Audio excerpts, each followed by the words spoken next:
Ռուսական փաստաթուղթը բարձրաձայն ասում է, այն ինչ սովորաբար թաքցնում են։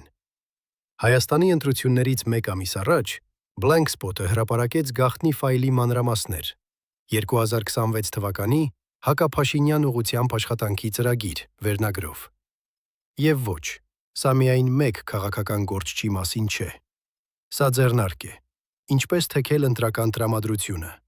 Քայլ առաջին,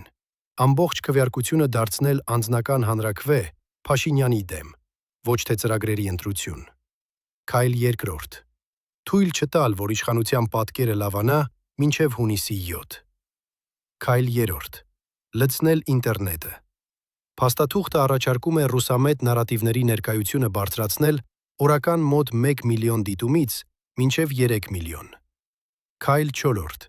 բարեկամական խոսնակների ցանցը 15-ից հասցնել մոտ 40-ի։ Քայլ հինգերորդ, ամենաօգտակար ձայները տեղավորել ընդդիմադիր կուսակցությունների ընտրելի տեղերում։ Հետո գալիս են կեղտոտ գործիքները, false flag արշավներ, նպատակային մեկնաբանությունների հարձակումներ քարոզարշավի աշխատողների դեմ և հատուկ խմբեր, նախընտրական կոնտենտ արտադրելու համար։